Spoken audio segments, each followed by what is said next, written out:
ये घटना हरियाणा के फरीदाबाद की एक सच्ची घटना है।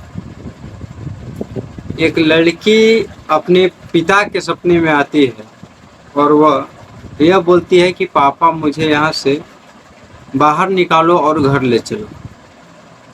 ऐसा करते करते काफ़ी दिन हो जाता है और उनको ये सपना आते ही रहता है कि उनकी बेटी कहती है कि पापा आप आओ और मुझे घर ले चलो।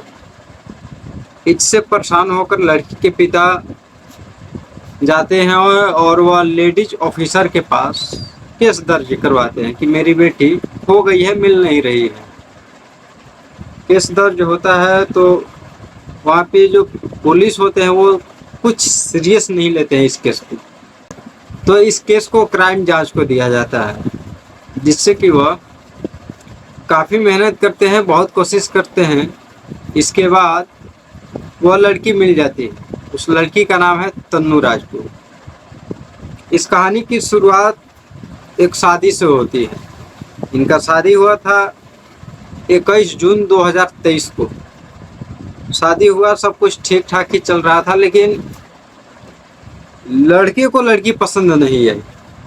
उसी बीच लड़की में और लड़की के हस्बैंड के बीच अनबन रहता था, छोटे मोटे झगड़े होते रहते थे। और उसका जो पति था लड़की का, तन्नू का पति, तन्नू को छोटा सा ही बात पर परेशान किया करता था, मतलब प्रेशर टाइप से दिया करता था। वो उसे बहुत ही टॉर्चर करता था। तन्नू बहुत परेशान हो गई। उसके बाद वो अपने मायके चली गई। मायके चली गई तो वहाँ पे तन्नू के माताजी का निधन हो गया। इधर हस्बैंड परेशान कर रहा था, उधर अपने मायके गई तो उनके माताजी का निधन हो गया। उसके बाद फिर पंचायत हुआ। पंचायत के बाद ये बताया गया कि अब तन्नू राजपूत अपने हस्बैंड के साथ रहेंगी ससुराल में। तन्नू राजपूत जब ससुराल आती है तो उन्हें फिर पहले के जैसा ही फिर से परेशान किया जाता है। तब जब लड़के ने ये बात बताया तो लड़की के घर वाले तन्नू को मारने का प्लान बना देते हैं। ऐसा करते हैं कि तन्नू को मार देते हैं, किसी को पता ही नहीं चलेगा। उन्होंने बहुत बड़ा षड्यंत्र रच करके तन्नू को मार दिया, उसका कत्ल कर दिया। कत्ल ऐसा हुआ कि किसी को शक ही नहीं हो रहा था कि तन्नू के ससुराल वाले ही तन्नू को मारे हैं, क्योंकि जो तन्नू के ससुराल वाले थे वो तन्नू के पिता से यह बोलते हैं कि वो लापता हो गई है। और तन्नू के ससुराल वाले ही पुलिस स्टेशन में जाकर के केस लिखवाते हैं, रिपोर्ट लिखाते हैं और उसके बाद उसे खोजने की पूरी कोशिश करते हैं। लेकिन ये सारे षड्यंत्र थे, ये सब जाल तन्नू के ससुराल वाले ही रचे थे। होता कुछ ऐसा है कि तन्नू के ससुर और सास और तन्नू का हस्बैंड, ये तीनों मिलकर तन्नू को मारने का प्लान बनाते हैं। तन्नू को मारने का प्लान बनाते हैं तो तन्नू की जो सास होती है वो एक शादी में चली जाती है और तन्नू का मारने का प्लान उसके ससुर का होता है कि जब भी मारेगा तो उसके ससुर मारेगा, लड़की का पिता मारेगा। तो जब तन्नू की सास एक जगह शादी में गई तो घर पे थी तन्नू, तन्नू की ननद, जो लड़का है उसकी बहन और ससुर, ये 4 लोग थे। तो शादी में जाने के बाद घर पे खाना बना, उस खाना में कुछ नशीला चीज़ मिला दिया गया। उस खाने को सिर्फ 2 ही लोग खाए थे, तन्नू और काजल, जो लड़के का बहन थी। ये दोनों खाते हैं और दोनों को नशीला पदार्थ से नशा लग जाता है और वो दोनों सो जाते हैं।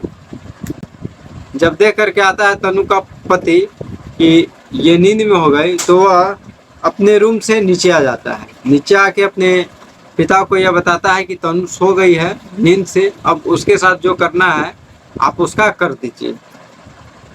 इसी बीच तन्नू का जो हस्बैंड है उसका प्लान बदल जाता है। वो सोचता है कि नहीं, अब इसे मैं मारूंगा।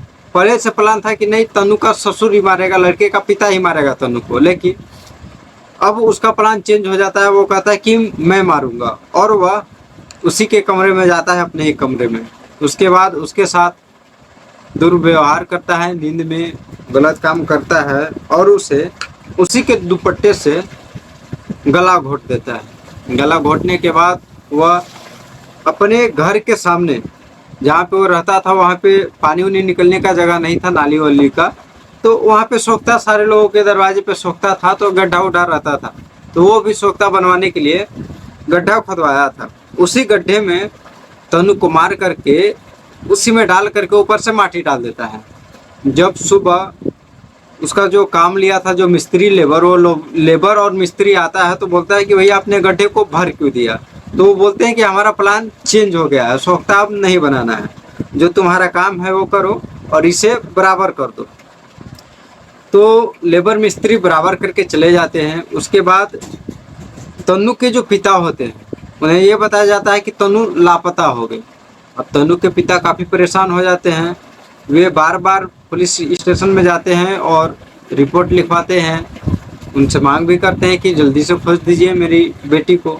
और इधर भी जो तनु का पति है वो बार बार हर एक 2 दिन में पुलिस स्टेशन पहुंच जाता है और वो बोलता है कि मेरी वाइफ मिली कि नहीं मिली, जबकि उसी ने ही अपने वाइफ को एक गड्ढे में गाड़ दिया अपने घर के जस्ट सामने। इंक्वायरी में पुलिस उनके घर आती जाती रही, उसी गड्ढे के ऊपर से आती जाती रही, लेकिन पता नहीं चला। फिर इसके बाद पुलिस वालों ने इसे सीरियस नहीं लिया, तो इस केस को क्राइम जांच को दे दिया गया, जो बहुत ही सीरियस काम लिए, जो बहुत ही सीरियस होकर के काम किए। जो लड़की के पिता थे उन्होंने अपना कॉन्टेक्ट बढ़ाया और ऑफिसर के पास गए, उसके बाद उन्होंने क्राइम जांच को ये केस दिया। उसके बाद क्राइम जांच वाले बहुत ही अच्छे से केस का जांच किए। उसके बाद ये पता चला कि जो तन्नू है उसका गला घोट करके उससे पहले उसके साथ गलत काम कर करके उन लोगों ने उस घर के सामने ही उसी सोखते वाले गड्ढे में जो 10 फीट अंदर तक खोदा हुआ था उसी गड्ढे में डाल करके माटी भरवा दिया। ये बात को जैसे ही पुलिस को पता चलता है, पुलिस आता है वहाँ पे। उसके बाद लेबर मिस्त्री को बुलाया जाता है कि आपके घर के सामने जो गड्ढा बना था उस गड्ढे को आपने क्यों भरा, इस बात पे डाउट होता है। तो वो बोला कि ऐसे ही भर दिए, हमारा प्लान कुछ अलग है, मैं अलग करूँगा। तो पुलिस जो होती है क्राइम जांच वाले, वो डाउट पे उस गड्ढे को खुदवाते हैं और उसी में तन्नू राजपूत का लाश मिलता है, डेड बॉडी मिलता है। तब पता चलता है कि ये जो प्लान है वो लड़की के ससुर का, उसके पति का और सास का है। इस बात को जो लड़की की ननद थी काजल, जो लड़का का बहन थी, उसे कुछ नहीं पता था। इस बात का सिर्फ उन्हीं 3 लोगों को पता था। जो लड़की की ननद हुई काजल, उसको कुछ नहीं पता था लड़का के बहन को, क्योंकि जब खाना बना था तो खाना में नशीला पदार्थ मिला दिया गया था और काजल को गहरी नींद में सुला दिया गया था और तनु को भी गहरी नींद में सुला करके तब उसके साथ ऐसा किया गया। तो काजल को कुछ पता नहीं था, इसलिए काजल को छोड़ करके सास और ससुर को पुलिस अपने गिरफ्त में ले लेता है और जो लड़का होता है तनु का हस्बैंड, वो घर पे नहीं था, वो कहीं चला गया, इसलिए वो अभी पुलिस के गिरफ्त में नहीं है। अभी भी बहुत सारे बातें खुल रहे हैं, अभी भी कुछ और सबूत मिलेगा ऐसा लग रहा है। पता नहीं लोग क्या कर रहे हैं, कैसे कैसे घटना सामने आ जाता है। बात करने में भी थोड़ा अजीब लगता है कि आखिर ऐसा लोगों ने कर कैसे दिया, कैसे कर लिए, लोग ये फैसला ले कैसे लेते हैं। इस बात को सुनकर पूरा गांव वाले भी हक्का बक्का रह गए, क्योंकि जिसने ये कांड किया वही उसी को ढूंढने में इतना मेहनत कर रहा है जैसे कि उसने कुछ किया ही नहीं है, उसे कुछ पता ही नहीं है। खैर, जो भी किया ये गलत किया। अगर पसंद नहीं था तो बता देता, तलाक ले लेता, ये चल सकता था, डिवोर्स ले लेता, ये कोई बड़ी बात नहीं है। लेकिन किसी को जान से मार देना ये बहुत ही गलत है। देखिए, मेरा मतलब ये नहीं है कि मैं किसी को परेशान करूं या कोई मेरे बातों से परेशान हो, ये एक सच्ची घटना है, इसलिए मैं आपको बता रहा हूँ। तो अगर आपको ये वीडियो अच्छा लगा हो तो इस चैनल को सब्सक्राइब कर दीजिए और इस वीडियो को लाइक कर दीजिए, क्योंकि इसी टाइप का इन्फॉर्मेशन वाला वीडियो मैं लेकर के इस चैनल पे आता रहता हूँ। तो आज के लिए बस इतना ही, फिर मिलते हैं, देखते हैं लोग क्या कदम उठा रहे हैं, कैसे कर रहे हैं किसी नए वीडियो में ऐसा ही टॉपिक के साथ। तब तक के लिए बाय बाय।